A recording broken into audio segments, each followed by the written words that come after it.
falei ontem, para mim é um prazer estar aqui participando desse momento tão especial na comunhão dos irmãos e, ao mesmo tempo, compartilhar a palavra do Senhor. Para aqueles que não estavam aqui ontem, meu nome é Renato Vargas, sou pastor da Igreja Cristã da Aliança em Niterói, uma igreja com 24 anos de história e que tem plantado outras igrejas no Brasil. Sou escritor com 40 livros publicados em língua portuguesa e um livro publicado em língua espanhola. E eu tenho escrito ultimamente muito mais no campo da cosmovisão cristã do que na área de teologia, ainda que eu tenha alguns livros publicados no campo da apologética principalmente. Sou casado com a Ana Cristina, ela está ali atrás ali dos queridos amigos Paulo e Artemis, né? Bom vê-los aqui, uma alegria enorme estar com vocês aqui. E o meu desejo é que nesses dias, o Senhor, pela sua graça, pela sua bondade, fale aos nossos corações. Eu vou dividir essa série de exposições em duas partes. A primeira sendo a fala dessa manhã. Eu sou um pregador expositivo, eu prego expositivamente. Para você ter ideia, na igreja que eu pastoreio, a gente prega livro por livro. Nós pregamos Romanos, capítulo por capítulo, versículo por versículo, durou 2 anos. Pregamos em Marcos, também capítulo por versículo, 2 anos. Atos, capítulo por versículo, 2 anos. Agora a gente está terminando 1 Samuel. E o meu prazer é pregar expositivamente. Só que nessa primeira parte, ou nesse primeiro encontro, eu vou fazer uma palestra tratando dos problemas dos dias que nós estamos inseridos, principalmente no contexto ocidental quanto à visão de família. E durante as outras oportunidades eu vou fazer exposições bíblicas, sempre trazendo aplicações ao nosso dia a dia, ao nosso cotidiano. Portanto, eu queria convidar você a abrir sua Bíblia comigo no Salmo 127. Nós vamos ler o verso 1 e o verso de número 2.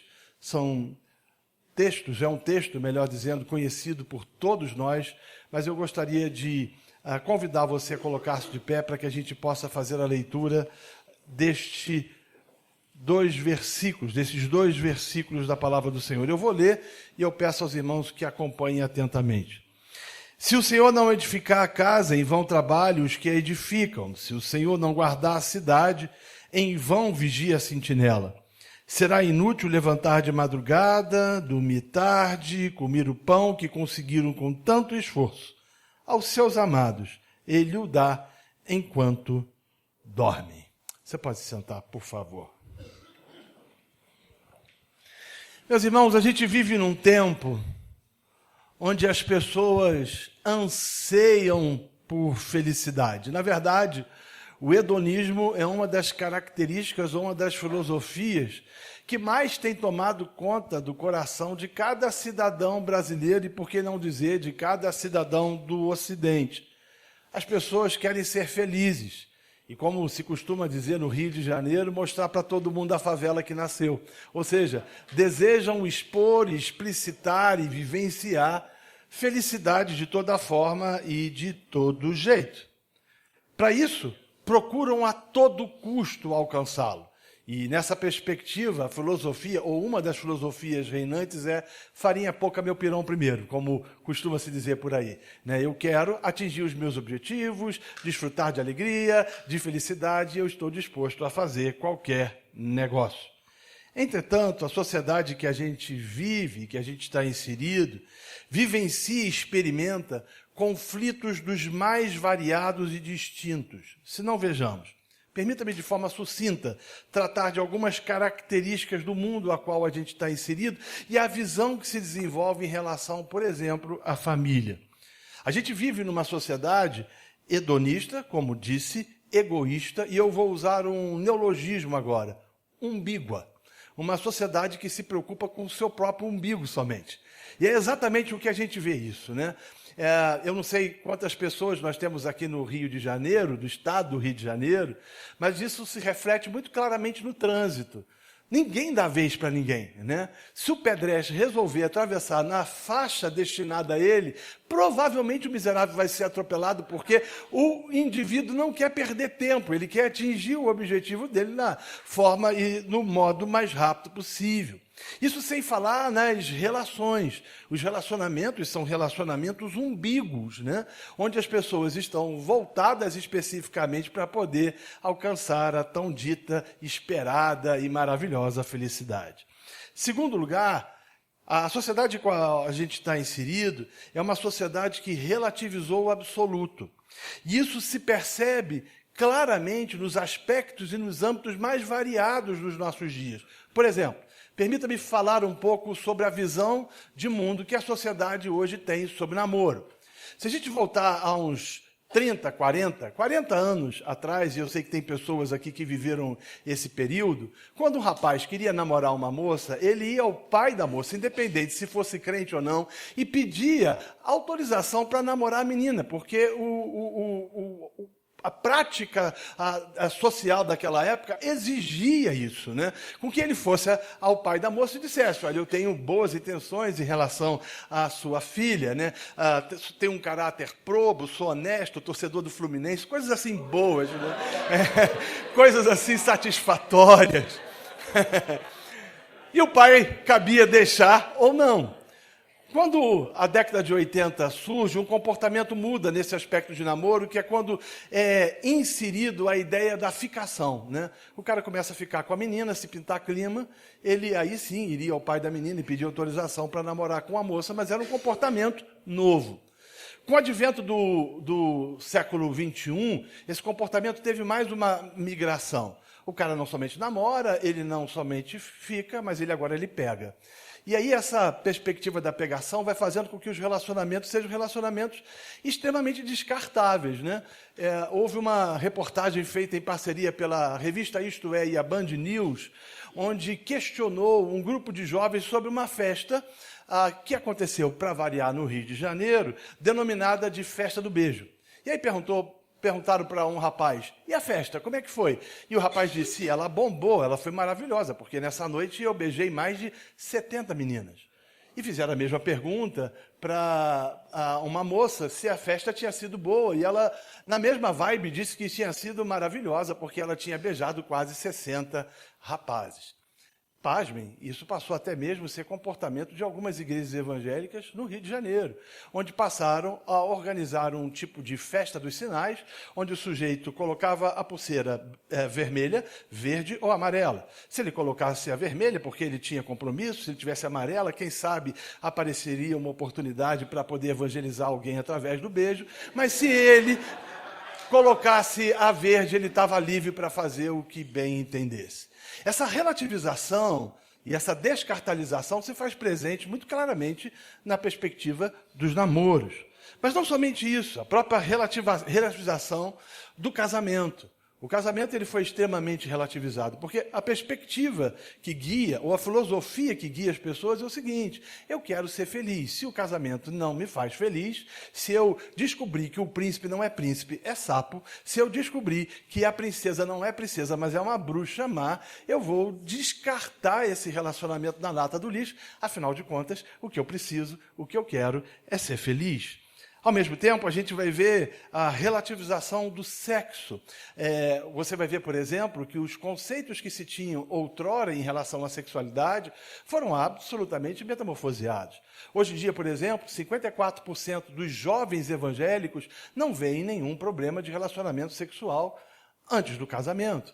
Ao mesmo tempo, você vai vendo uma desconstrução daquilo que a Bíblia trata a respeito da sexualidade e uma inseminação de conceitos absolutamente antagônicos ao sexo na cultura do Ocidente. Por exemplo, você vai ver hoje na Escandinávia, na Noruega, na Suécia, na Alemanha, um grupo fazendo passeatas na rua dizendo o seguinte: nós queremos ter as nossas famílias, nós e nossos cachorros podemos ser felizes e ter sexo.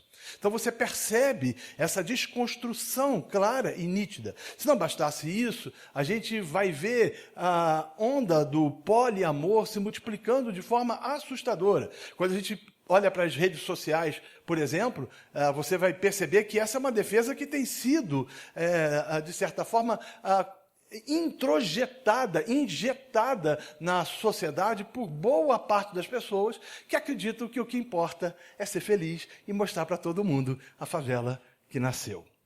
Se não bastasse isso, a relativização do divórcio. Eu acabei de escrever um livro que trata do conflito de gerações, e eu vou trazer, por exemplo, a perspectiva da visão do divórcio do Ocidente. 1968, em Portugal, por exemplo, 1% dos casais que casavam se divorciavam. 2024, Portugal, 68% dos casais que se casam divorciam. Não dá certo, joga-se na lata do lixo. Não dá certo, abandona-se na esquina do esquecimento as relações conjugais. E, com isso, a gente vê a deterioração das estruturas familiares. Porque o divórcio ela não se dá somente do ponto de vista conjugal, mas ela se dá também no relacionamento entre pais e filhos. Por exemplo, no Brasil multiplica-se assustadoramente o número das denominadas casas de repouso, que é um nome singelo, doce, amigável, para falar dos antigos asilos, onde você coloca os idosos lá porque eles estão dando trabalho demais. E aí você vai ver essa descartalização de uma forma muito significativa na sociedade a qual a gente se faz parte. Essa descartalização também se faz presente entre mães e filhos.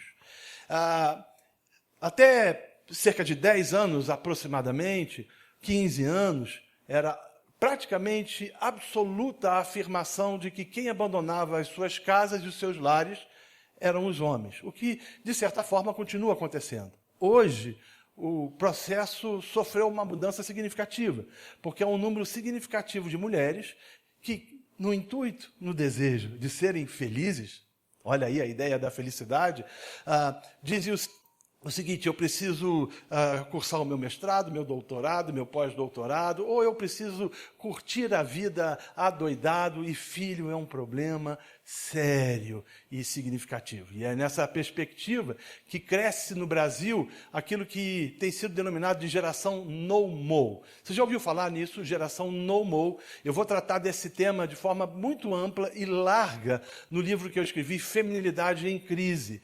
No-mo é no mother.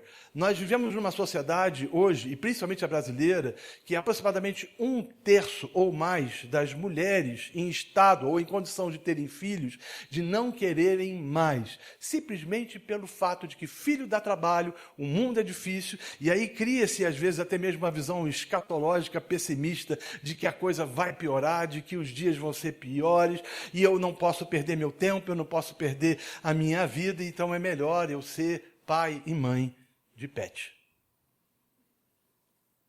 E eu sei que tocar em determinados pontos é complicado nos dias de hoje. Eu lembro que eu escrevi nas redes sociais sobre as aberrações da sociedade odierna que dizem ser mães de pet, que uma mãe escreveu para mim o seguinte: o que o senhor está falando é um absurdo. Eu amo muito mais o meu cachorro do que os meus filhos. Se tiver que escolher entre os cachorros e os filhos, eu escolho os meus cachorros.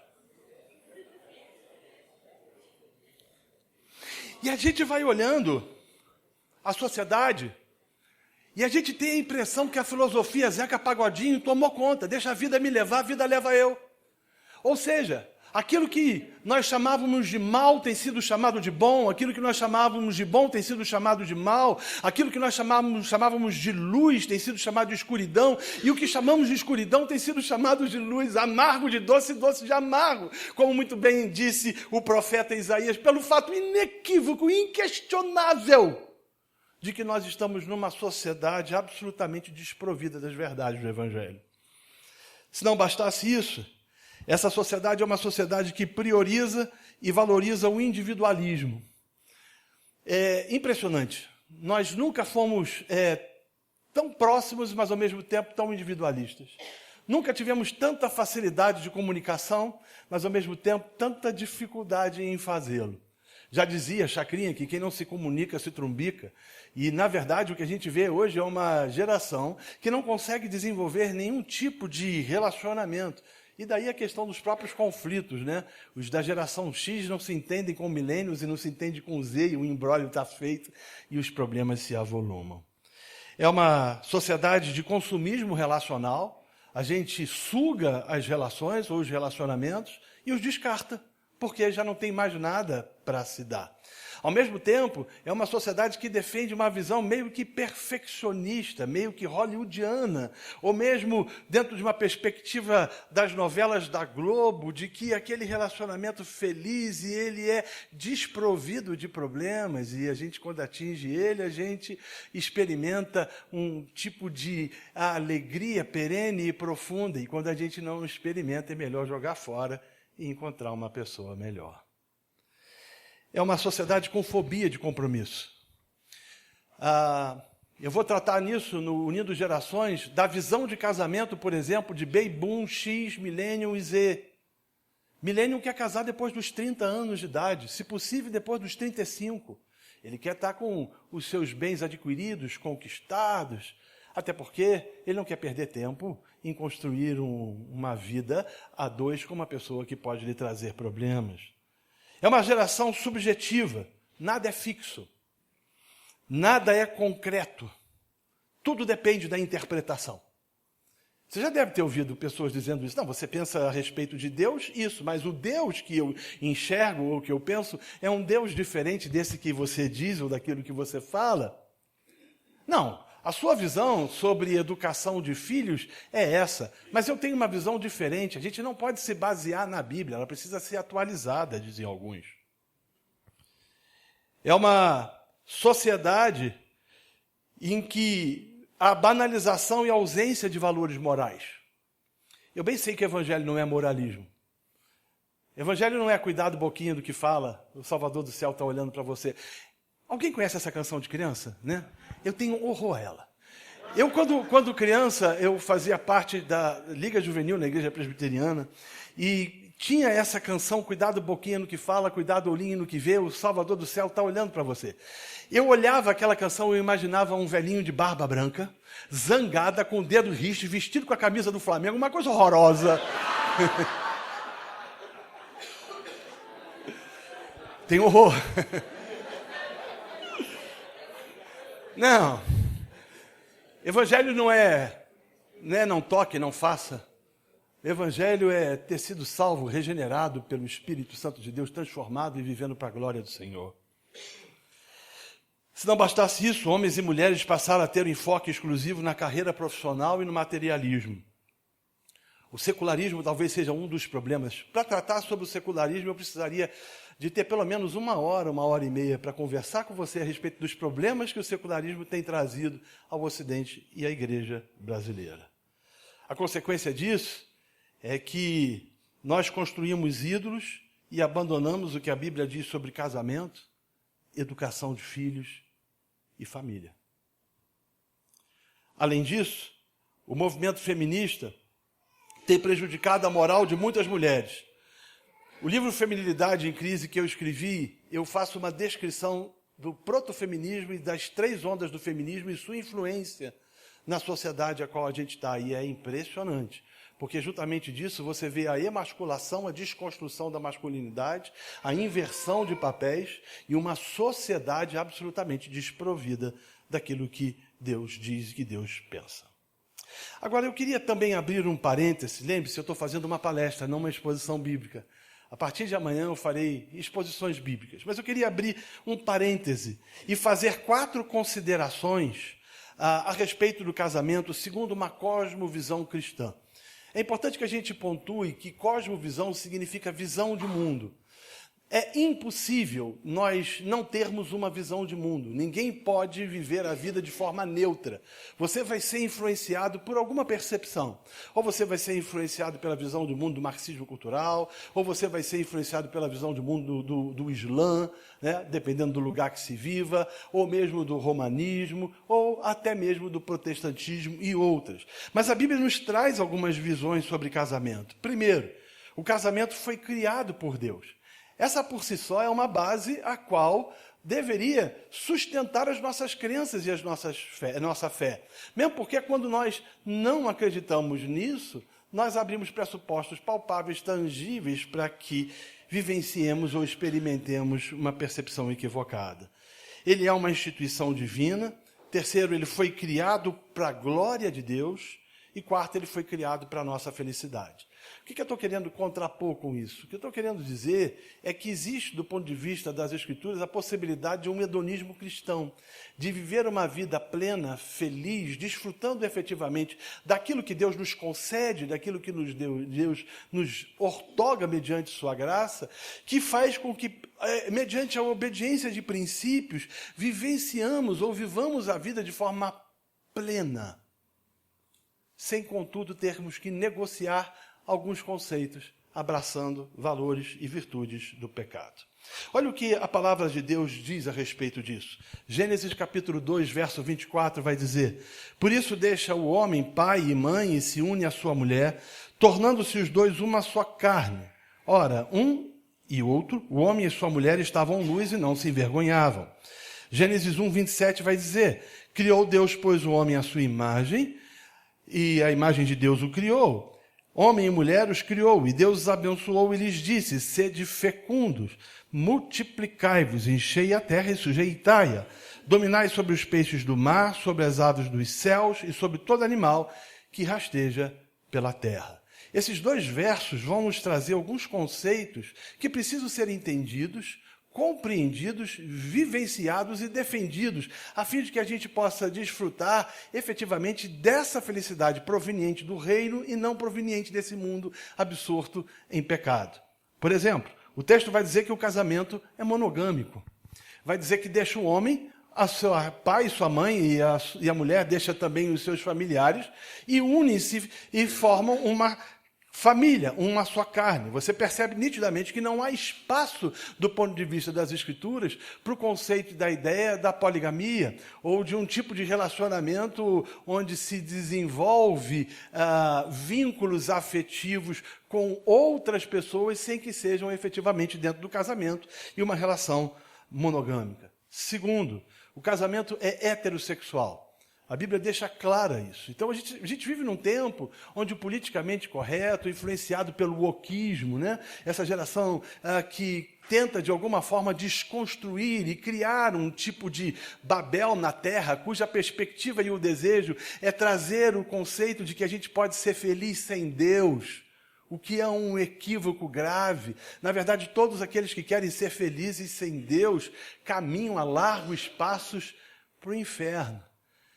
Mas essa geração politicamente correta não quer nem tampouco mesmo ouvir falar sobre o inferno, porque alguns, na verdade, isso nem existe, isso é bobagem, alguns afirmam, é uma filosofia inventada pelos homens para tentar, de certa forma, enclausurar os indivíduos num arquétipo ou num conceito religioso cujo propósito é extorquir dinheiro dos incautos. Terceiro, o casamento é monossomático. Observe, o texto vai dizendo monogâmio, heterossexual, monossomático, uma só carne. E ele tem por objetivo, ou um dos seus objetivos, gerar filhos, crescer e multiplicar-vos. Então a gente vive num tempo hoje onde esse conceito de geração de filhos tem sido extremamente relativizado. É impressionante isso. E, às vezes, esse conceito que foi relativizado tem sido relativizado pela própria ideia do secularismo. Quando eu cheguei aqui ontem, eu vi essa quantidade de crianças, isso me deu uma alegria. É uma bênção, é uma bênção. Olhei para Maria, né, que corre para lá, corre para cá, levou 3 tombos, né, bateu com a testa 3 vezes, levantou, sacudiu a poeira, deu a volta por cima e foi em frente. Isso é bênção. Filhos são bênção do Senhor. Todavia, a gente tem vivido numa sociedade, numa geração, onde esse conceito tem sido desconstruído pela perspectiva no-mo, como também pelo conceito das mães de pet. Eu estava em Brasília e eu vi uma cena muito interessante, uma criança na coleira, sua mãe na coleira o colocou para que a menina não corresse e se perdesse no shopping, e do outro lado eu vi uma família num carrinho de bebê com um cachorrinho sendo transportado.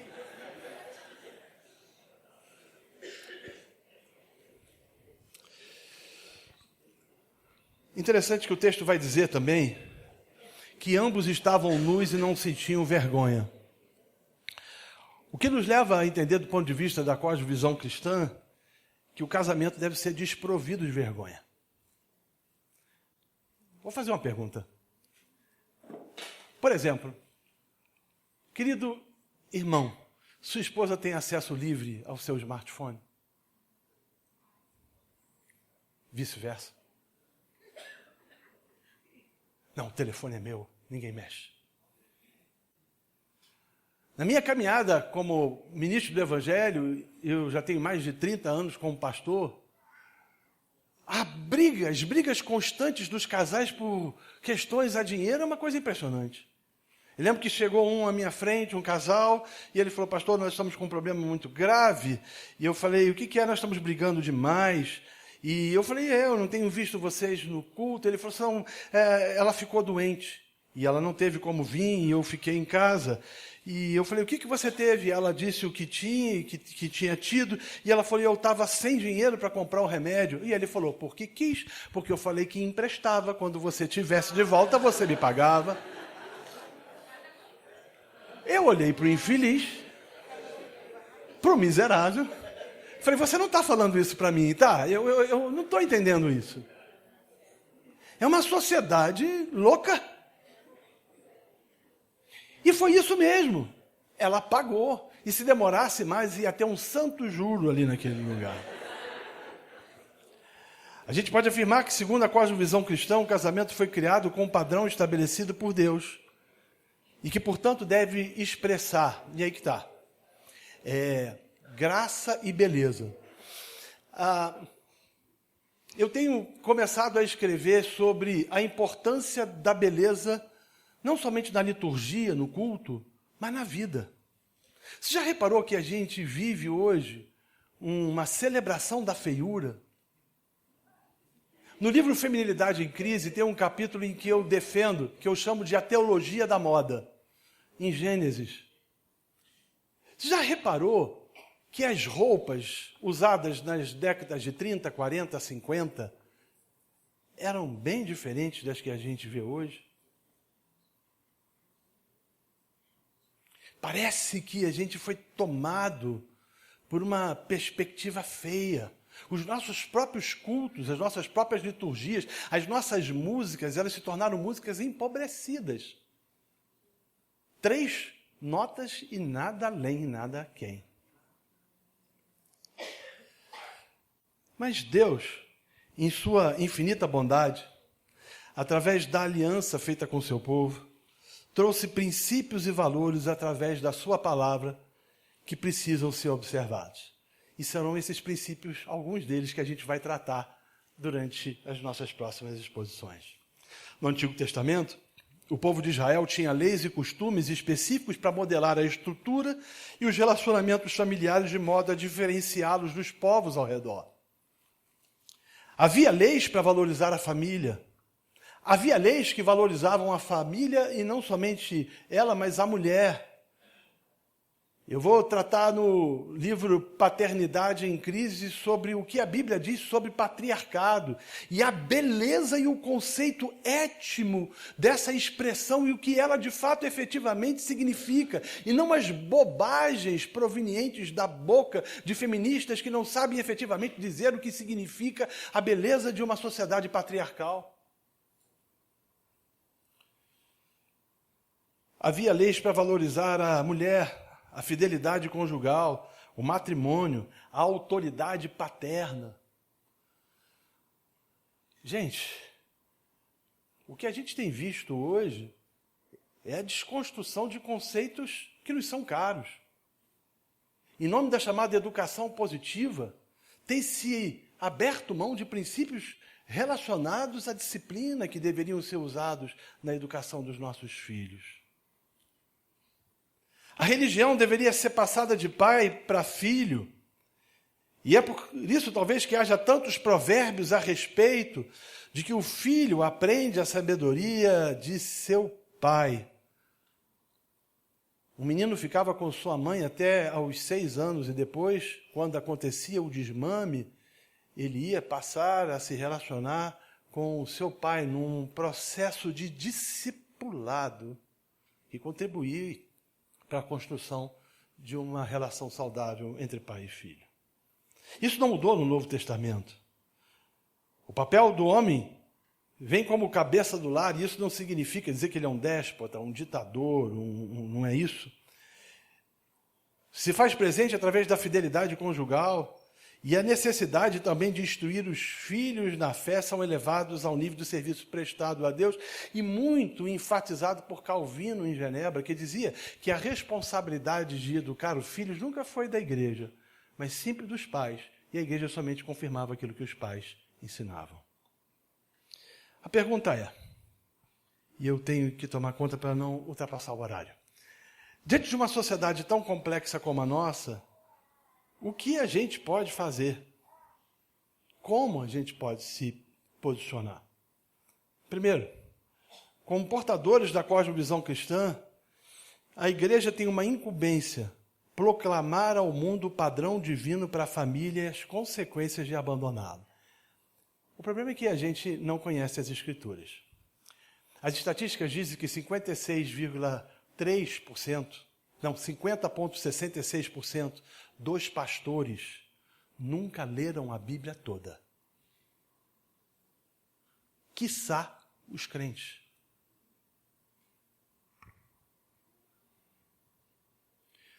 Como é que a gente vai ser portador de uma cosmovisão cristã se a gente não conhece a palavra de Deus? As Escrituras nos mostram que há necessidade que nós tenhamos maridos que proveem, protejam e liderem os seus filhos e sua casa no temor do Senhor, em esposas que se dediquem amorosamente ao marido e aos filhos com alegria, em filhos que obedeçam aos seus pais sem rebeldia. E aí o imbróglio está formado, porque a visão de mundo dos milênios é completamente diferente da visão do mundo do X, ou mesmo Baby Boom. Talvez você não esteja entendendo muito bem o que eu esteja a afirmar através dessa linguagem geracional. Mas a gente tem percepções distintas e diferentes.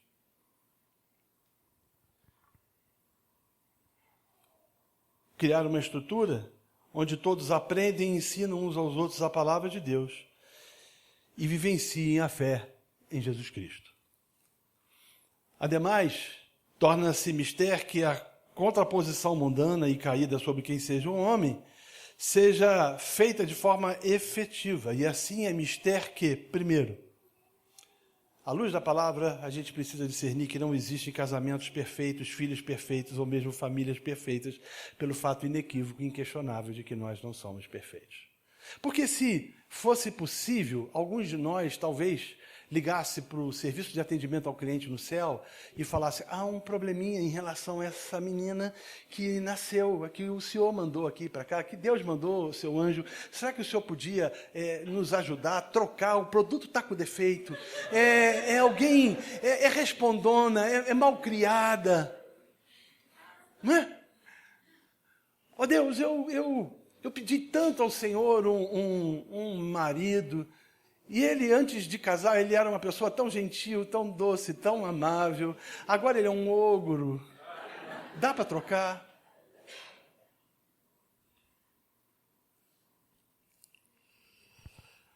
Quando a gente consegue entender o que a Bíblia diz, por exemplo, a respeito do pecado, as consequências do pecado, o problema do pecado original, a redenção, a regeneração, a salvação em Cristo Jesus, e a gente discerne essa graça maravilhosa na vida da gente, a gente começa a olhar para o outro de uma forma distinta e diferente, e se ajuda a gente a construir relacionamentos saudáveis. Segundo, compreender que edificar o matrimônio sobre aquilo que Hollywood, ou mesmo as novelas da Globo ensinam, é como edificar uma casa sobre a areia da praia. Porque quando surgirem as tempestades, a casa não vai subsistir. Checkmate. E é isso que a gente está vendo.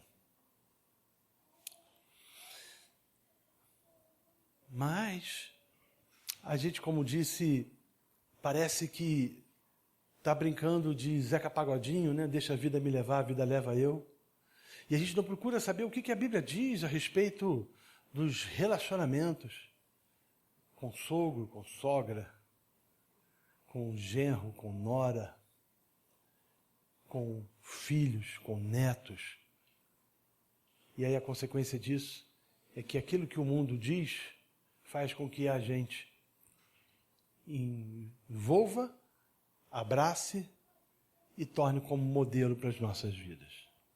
Terceiro, diante de um mundo absorto em pecado, precisamos trazer as Escrituras para o centro das nossas casas, fazendo da palavra de Deus referência para as nossas vidas e não os valores deste mundo, absorto em relativismo e pecado.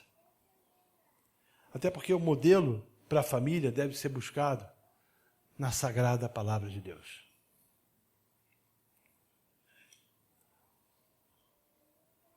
Não na diversidade cultural.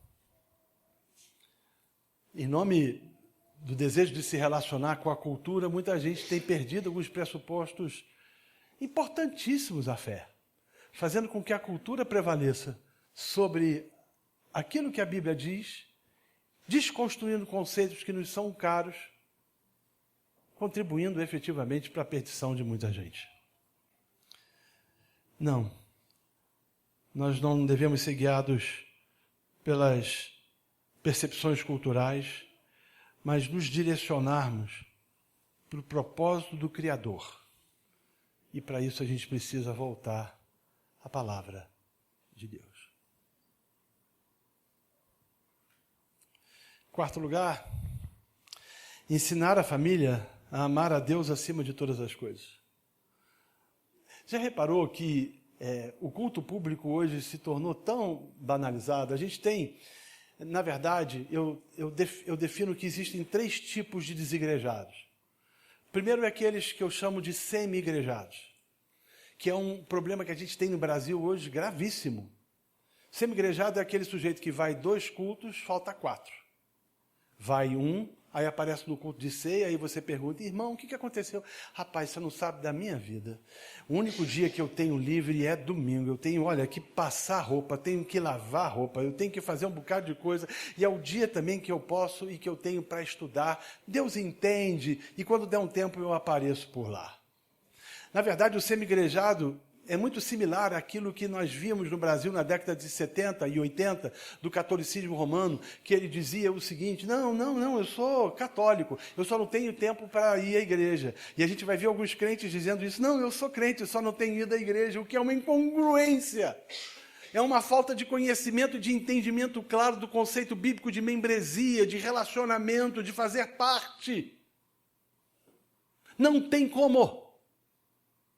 O segundo grupo de desigrejados é aquele que eu chamo de feridos da batalha, gente que se machucou em instituições despóticas, ditatoriais, gente que frequentava locais onde o pastor desenvolvia a filosofia, manda quem pode, obedece quem tem juízo, senão vou colocar o seu nome na boca de sapo gospel e você vai ver o que vai acontecer.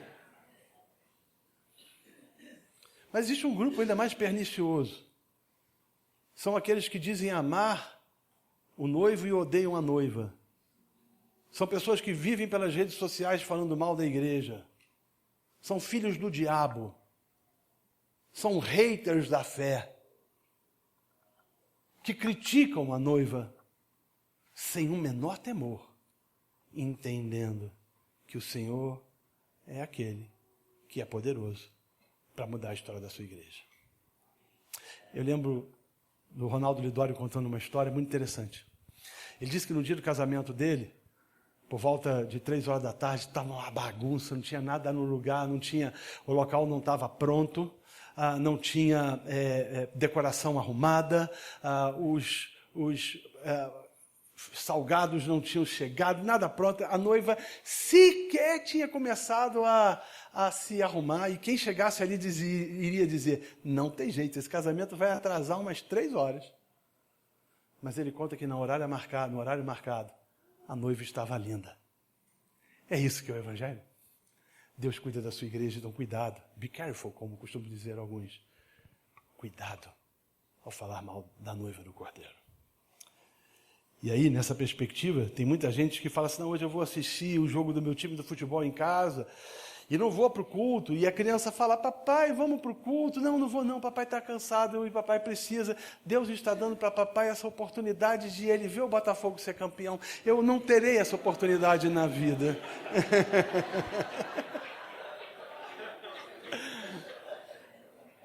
Jamais. E aí quando a criança entra na adolescência, ela que não quer ir mais. Quinto lugar, servir a Deus como padrão de espiritualidade, devocionalidade, ética e decência para a glória de Deus. E por fim, não negociar os valores inegociáveis das Escrituras. A partir de amanhã eu vou fazer exposições específicas sobre problemas nevrálgicos no nosso dia a dia com personagens bíblicos. Eu escrevi um livro cujo título é Pais Fracassados, a história de pais que fracassaram na Bíblia. E a ideia é pegar os fracassos desses pais e tentar aplicar nas nossas vidas para que a gente cometa o mínimo de fracasso possível, porque não tem como a gente não fracassar, não tem como a gente não cometer erros. Todos nós cometemos erros, mas nós podemos dirimi-los e a gente pode diminuí-los. Nós não temos desculpas, meus irmãos. Os tempos são maus, mas nunca tivemos tanto acesso a boa literatura, a boa teologia, a bons seminários, a bons congressos, a santos homens e mulheres de Deus que são capazes de nos instruir à luz da palavra do Senhor. Eu trouxe vários dos meus livros e eles estão ali na livraria. Dentre deles a trilogia Paternidade em Crise, Masculinidade em Crise, Feminilidade em Crise, Pais Fracassados.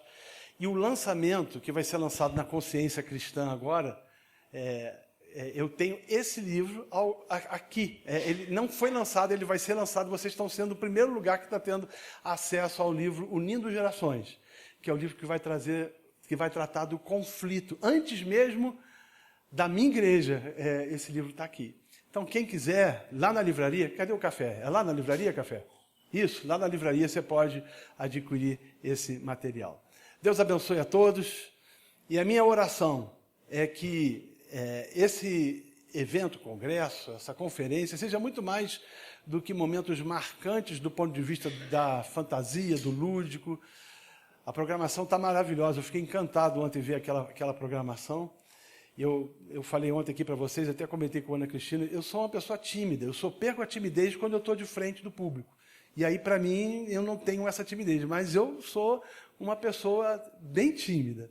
Mas eu olhei aquilo e falei, gente, eu quero participar daquilo, eu quero olhar o que vai acontecer e ser envolvido por essa programação tão bela que visa abençoar as famílias e a glória de Deus. O Senhor abençoe em nome de Jesus.